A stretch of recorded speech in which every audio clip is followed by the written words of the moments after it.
we're looking for something, and this is important because it's part of your branding effort later on, your marketing effort. You want your value proposition to be really pared down to the state where it's almost like poetry, you know. The only words there are the words that are absolutely critical, because another factor in the modern market is very short attention spans. You know, people, the blink reflex is called, you know, unless you grab somebody almost immediately with your message, they're not going to give you any more time. You know, they're not going to come back to you, so you need to actually grab that. So try this at home, if it's relevant. Write down a description of your business in 32 words. Not 33, not 31, 32. Okay? What? No, it's not in this book. So. Oh, yeah, it's relevant to this tool, because what you want to do, as I said, is get this down to really shave it down to just the critical words, the critical language. Once you've written 32 words, draw lines through 16 of them. Don't rearrange them, you're not allowed to rearrange the sentence, put words together, edit at all. Just draw lines through 16. Then, when you've done that, draw lines through 8 of them. And then when you've done that, draw lines through 4 of them. And observe, as you go, which words you're losing and which words you're keeping at each stage. You know? Now, when we do this, when we have time to do this in the workshop, once people have gone through this process, I ask the question, how much have you lost in the process? And you know what? The answer is almost always not very much. That is, between 32 words and 4, you actually don't lose very much in terms of the meaning. The meaning was always there. Remember the Michelangelo sculptures?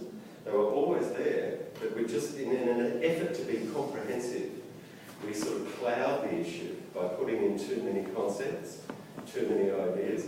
Ultimately, this customer is going to be looking for something really simple, you know, and that might be, so we're even drilling down your example, for example, the narrative gap, the story. What is the aspiration? What is the story? Is it sexiness? Is it attraction to the opposite sex? Is it attraction to the same sex?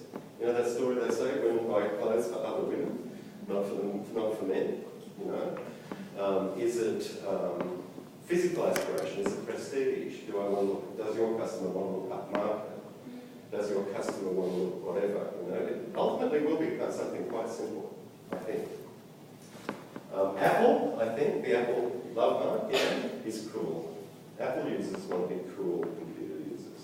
And the interface, the advertising, the story is all about being cool. What does cool mean? You know what cool means. You know? Any other comments before we leave this one? Okay. It's not easy, right? It's simple, but it's not easy. And it's typically one that people come back to. Because if you can nail this, it just becomes part of your language. It really becomes the heart of your business, the elevator pitch. When somebody asks you, what's your business about?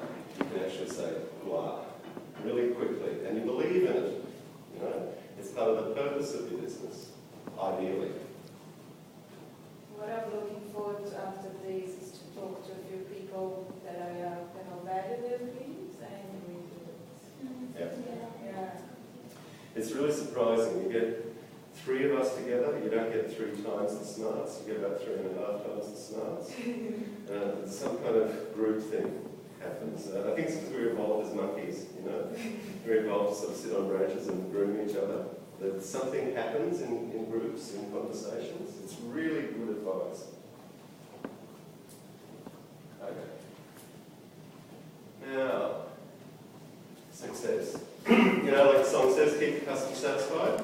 I can make a sale to a customer and I can ask, well, are you happy with that? And the customer will say yes or no. And there's not much I can do with either answer. If with no, I can do something. And I can say, well, why aren't you happy? How did this miss the mark? How did this not satisfy you? But with yes, I can't actually do much at all. What we recommend is rather than ask the question, does this satisfy your need? You actually ask the question, how does this make you more successful in life? You know, it goes to this narrative thing we were just talking about in a sense. So to demonstrate, I've got a brand new Victor Lawnmower here. You see it? Right, yeah, gorgeous. Chrome, shiny, doesn't stink yet. etc. I'm trying to sell you this lawnmower. How on earth could a lawnmower help you become more successful in life? We always have nice short grass, so perhaps your neighbours will Be envious. Yeah. So it's status. You know, I've got the most beautiful lawn in the street. Everybody's going, you know, I feel really good. Your wife will stop bugging you to move. Your wife will stop bugging you to move. Okay, so success there is family man. I'm a more successful family man because my wife doesn't fight with me so often because my lawnmower has something. So success in family life, success in prestige, social success. Anything else? Organised. Helps me manage my time. Yeah. Okay. You might find it therapeutic. So it might help with mental health. Yeah, it relaxes me. Something that's totally relaxed up and going. Jealousy. Okay, yeah, I'll be tearing down the neighbours. Getting what I'm saying? I'm selling a lawnmower, but what you're buying is not just a lawnmower, right? You're buying a story here. If social prestige is important to me, and this again will be important in my marketing message, right? If I'm selling you a lawnmower as an upmarket sort of device that will actually make you look better than your neighbours, I will be interested in colours like purple and gold, you know, because they signal upmarketness to people. If I'm after something that really tears down my neighbour, that, you know, that I'm jealous of or whatever, I might go for red with flames out the sides or something, you know, because it makes me look more sexy. Time management with the family. I might be after something a little bit boxy but safe, like a Volvo, you know. Doesn't matter. It's success. Ask yourself, what is success for that? Remember the customer? Restarted with who's the key customer? What's the key product? For that customer, what is success? We had a customer on the sunny coast who was into. Her business was all sort of complementary alternative medicine, so it was vitamins, minerals, crystals, all sorts of stuff, you know.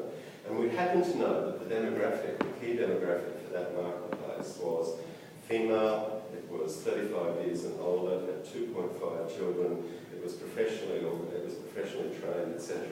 And she really got off on this and eventually decided that her customer, she had a customer in mind. Key customer, her name was Shirley.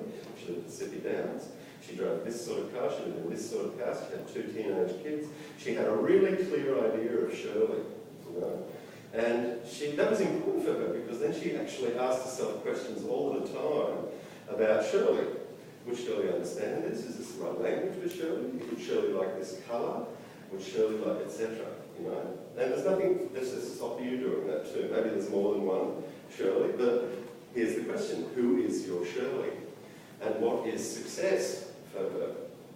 And I actually say her because we know, we have confidence, about not only in the fashion business, 80% of retail decisions in this country, female decisions. It used to be thought that the females bought the little things and the blokes bought the computers and cars. No, across the board, 80% of retail decisions generally are made by women. So the example, that's the 80-20 rule in real effect, Phil. sorry? That's the 80-20 rule in effect. yeah, 20% of the... So one of my, this is again for my business, so it won't work for yours, but just again to demonstrate. One of my customers, you might remember, was government. What does government consider to be successful, or at least the people buying government services consider to be success? Value for money, it's in all the grant forms and etc. It's public money, how are we spending that effectively?